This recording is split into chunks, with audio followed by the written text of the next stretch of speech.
Salut tout le monde, j'espère que vous allez bien, que vous êtes en pleine forme et que vous êtes bien installés. Bienvenue dans cette nouvelle vidéo, une sélection de 10 excellents films tirés d'histoires vraies. Et attention, je précise bien, excellents films, naturellement, tirés d'histoires vraies.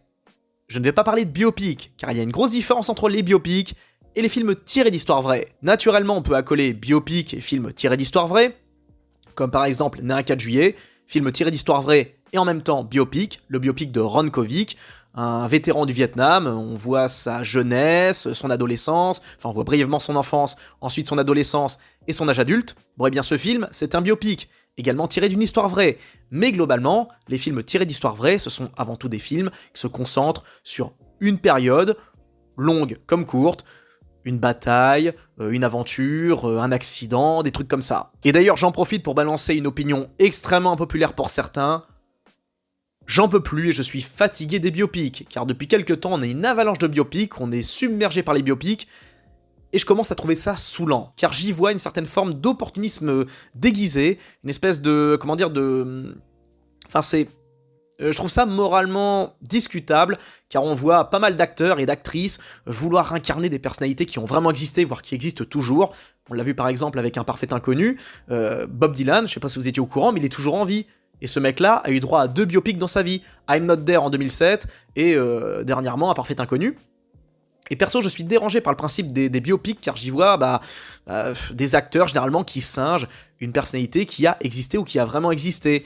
Et ça me dérange, je préfère les documentaires qui retracent l'histoire de quelqu'un, surtout les documentaires qui mettent en scène des films où on a des archives, des photos, des trucs comme ça. J'ai rien contre les biopics qui mettent en scène des personnalités qui ont existé avant l'ère du numérique, avant l'ère des caméras, tout ça. Par exemple Braveheart avec Mel Gibson, ça me dérange pas, vu qu'on n'a aucun film, on n'a aucune vidéo de William Wallace. Quelque part, j'ai envie de dire que là, ça passe. Or, quand on voit un acteur, notamment de haut standing, incarner quelqu'un, j'y vois rien de plus qu'un acteur qui singe une personnalité qui existe, où il reprend sa gestuelle, ses mimiques, tout ça. Ça peut être impressionnant, mais ça peut être aussi dérangeant, j'ai pas envie de dire du point de vue moral, mais presque. Et je suis le premier à reconnaître qu'il y a d'excellents biopics, Né un 4 juillet, The Doors également, où Val Kilmer ici incarne parfaitement Jim Morrison. Bon, j'ai pas connu Jim Morrison, je peux pas vous dire, mais son jeu était bluffant. Et quand il y a un biopic qui sort de temps en temps, ok, seulement depuis quelques temps, des biopics, on a que ça. Et je suis d'accord pour dire que certains biopics sont très bons, dans ceux qui sont sortis récemment, mais sur le principe, ça me dérange un peu. En tout cas, ce qui me dérange là-dedans, dans le gros des biopics, c'est qu'il y a souvent, on va dire, un côté moralisateur, un côté très facile, très surfait.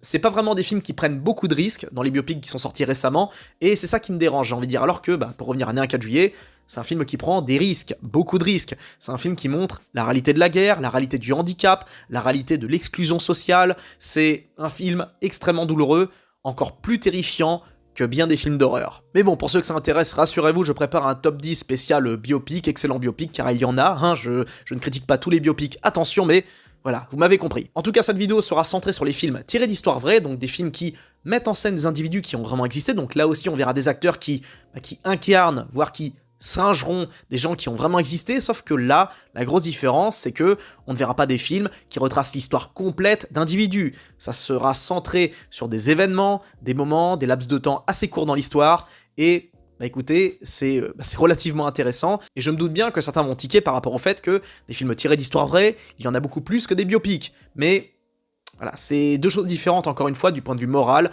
Un biopic, ça met en scène des acteurs qui essayent d'incarner quelqu'un qui a vraiment existé, alors que les films tirés d'histoires vraies sont des films qui nous connectent davantage à notre histoire, à notre humanité, étant donné que ça englobe, on va dire, un spectre un peu plus large. Là, on n'est pas concentré sur un seul individu, mais sur un pan entier de l'histoire et de plusieurs personnages. Et très souvent des personnages qui nous ressemblent. Et je vous préviens tout de suite, dans cette sélection, il y aura de tout, du film dramatique en passant au film d'enquête, en passant par le film d'horreur.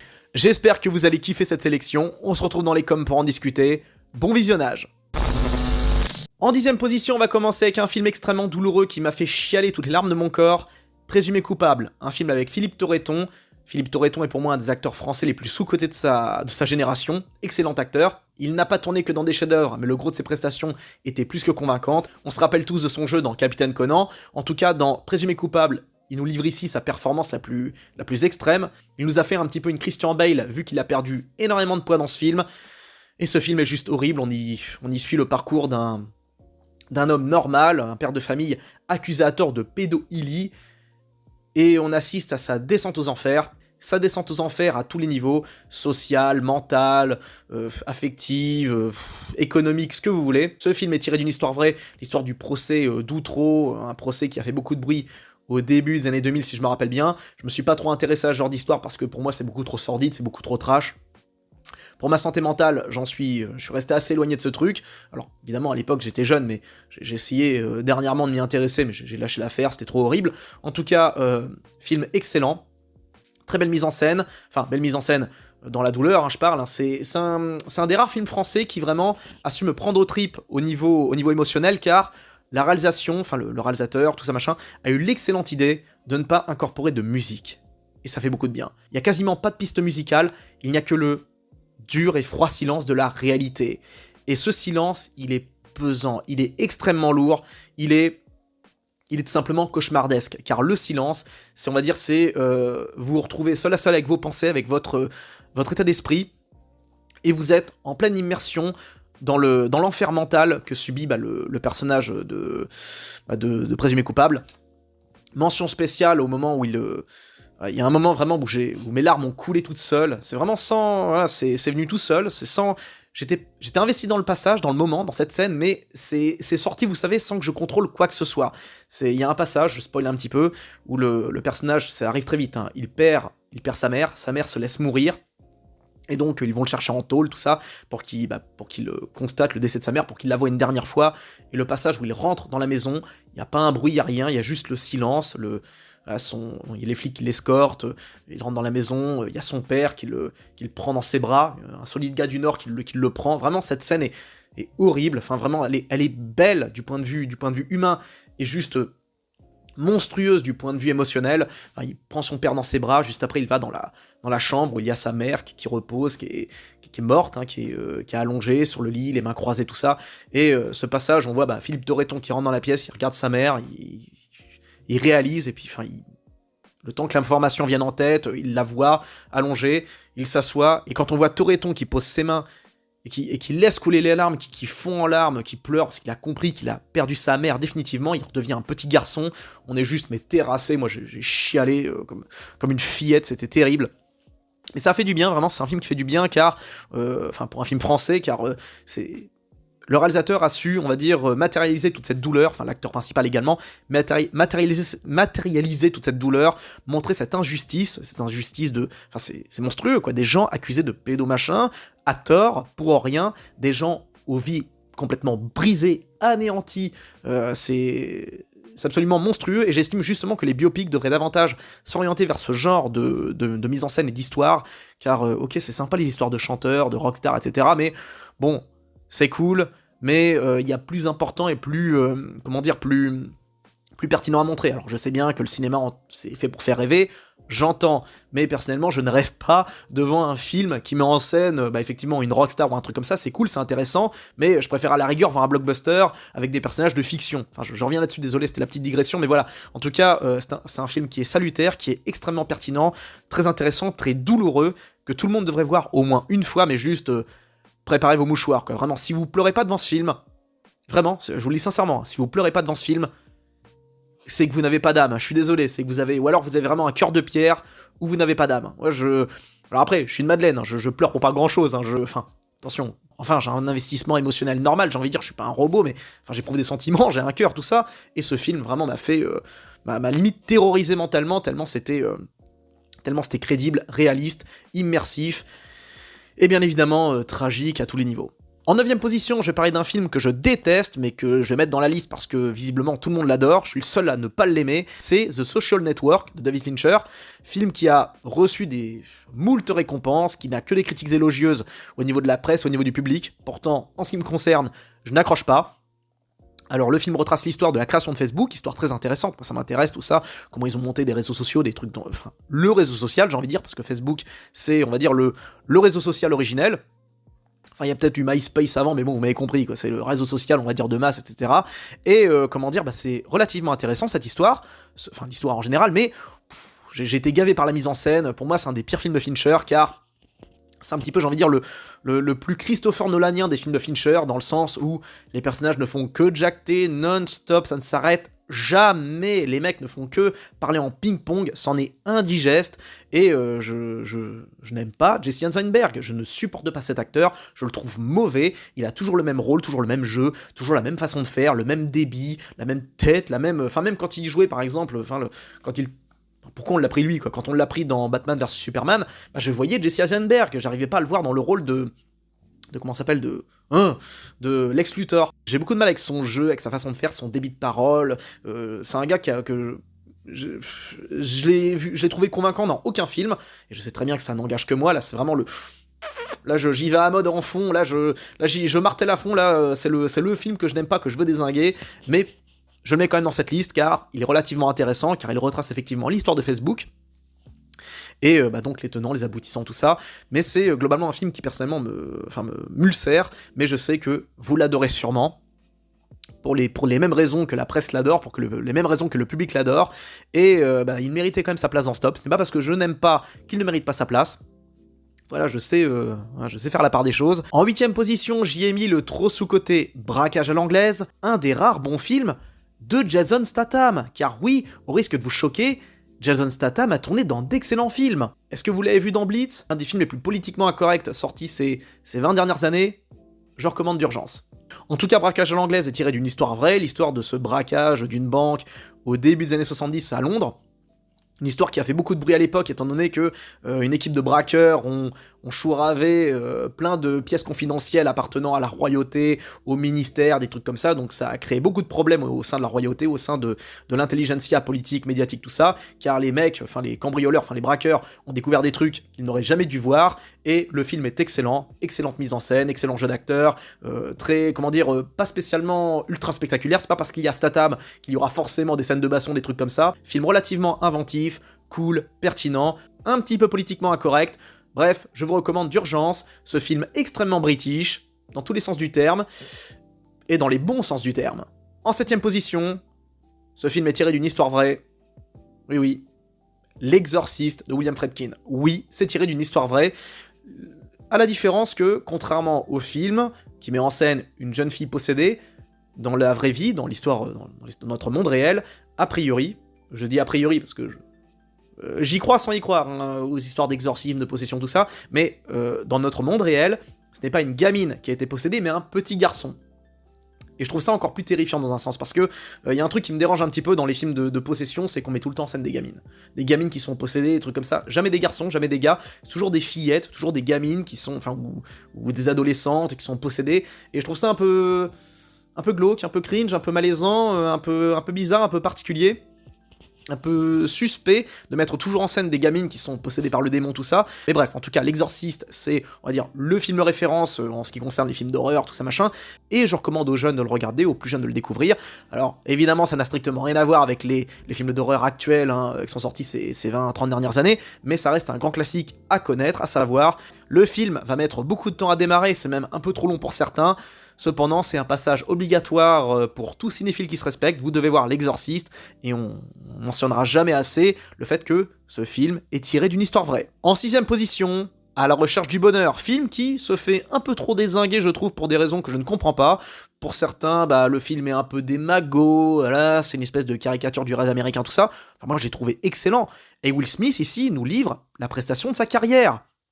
Il était juste excellent, et ce film a été pour moi la preuve que Will Smith est un grand acteur. C'est un film très inspirant, très dur, hein, la réalité sociale américaine, hein, des galériens qui s'accrochent pour vivre, enfin pour survivre, et ce film devrait être vu par tout le monde, hein, où on voit un gars qui se bat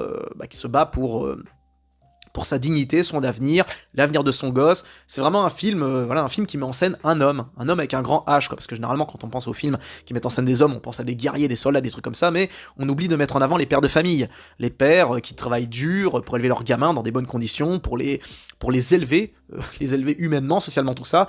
Et ce film, c'est, j'ai envie de dire, un film qui met en scène un alpha, un véritable Tchad, un gars qui a bossé dur pour son avenir et celui de son gosse.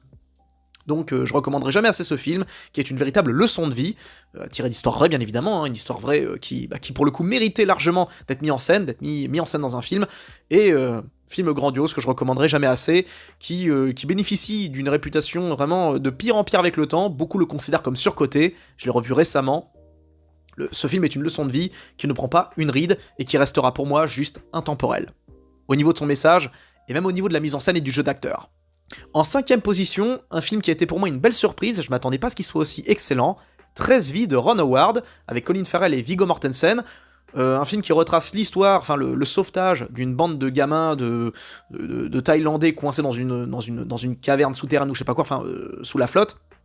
Ils sont dans une poche d'air, tout ça, mais il faut passer par un conduit extrêmement étroit pour les sortir de là, et ce film est grandiose. J'avais peur pour les gamins alors qu'ils ont survécu, c'est tiré d'une histoire vraie, les gamins s'en sont sortis, tout ça, mais j'avais peur pour les gosses, j'avais peur pour les acteurs qui incarnent les plongeurs, tout ça, j'étais dedans, j'étais plongé, allez, au sens propre, dans l'histoire, et c'était une excellente surprise, film que je ne recommande pas aux claustrophobes et aux gens qui n'aiment pas voir des acteurs, des personnages, des gens dans des coins trop exigus.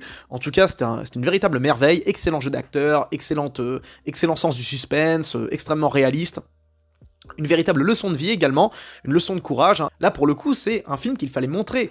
L'héroïsme de ces secouristes, la dignité de ces gamins qui ont attendu pour se faire sauver. Ce film, c'est une véritable, effectivement, leçon de vie, leçon de dignité, film que je recommanderai jamais assez. En 4ème position, Le Fondateur, le film qui met en scène, je dis le film, parce qu'il n'y a que celui-là visiblement, le film qui met en scène, qui retrace l'histoire de McDonald's, le film, son origine, sur comment le restaurant a popé, et surtout les batailles judiciaires internes de la part des mecs qui sont derrière, ceux qui veulent, je ne spoil rien pour ceux qui ne l'ont pas vu, mais en tout cas, je vous recommande pour ceux qui s'intéressent au business, aux affaires, aux stratégies, tout ça, un peu au droit, également à l'opiniâtreté et l'ambition.